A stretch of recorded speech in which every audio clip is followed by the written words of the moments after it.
Դեռևս հունիսի 24-ին ժողովուրդ օրաթերթը տեղեկացրել էր, որ հունիսի 25-ի երեկոյան ՔՊ վարչության նիստի ժամանակ ՔՊ վարչության 20 անդամները ընտրելու են ազգային ժողովի նախագահի թեկնածուին։ Քիչ առաջ կառավարության նիստում Նիկոլ Փաշինյանը հաստատեց տեղեկությունը, նշելով, որ այսօր երեկոյան լինելու է ազգային ժողովի նախագահի իրենց թեկնածուի ընտրությունը։ Հիշեցնենք, որ գրել էինք, թերևս Հայաստանի Հանրապետության Սահմանադրական դատարանը դեռ չի սկսել հունիսի 7-ի խորհրդարանական ընտրությունների արդյունքների վիճարկման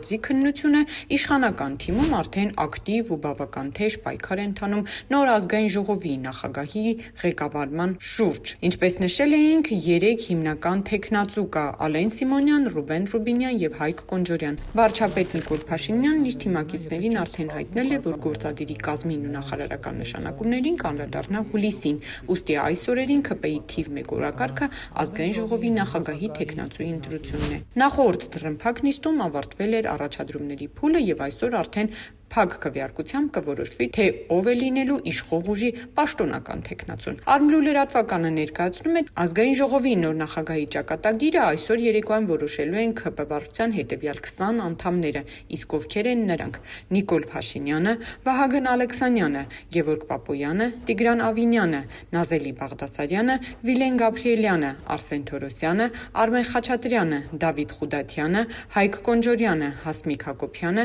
Արայիկ Հարությունյանը, Ալխազ Ղազարյանը, Արուսյակ Մանավազյանը, Սուրեն Պապիկյանը, Ռոմանոս Պետրոսյանը, Արուսյակ Ջուլհակյանը, Ռուբեն Ռուբինյանը, Գնել Սանոսյանը եւ Ալեն Սիմոնյանը։ Այսպիսով, թեժ երեկո է սպասվում այսօր, թե վարչության վերոնշյալ 20 անդամների փակ քվեարկության արդյունքում ում վրա կկանգնի իշխող թիմի ընտրությունը, պարզ կդառնա արդեն մի քանի ժամից։ Նշենք, որ հիմնական մրցակցությունն ընթանում է Ալեն Սիմոնյանի եւ Ռուբեն Ռուբինյանի միջև։ Արմլուրը կշարունակի հետևել իրադարձությունների զարգացմանը եւ առաջիկայում կհայտնի նիստի արդյունքների մասին։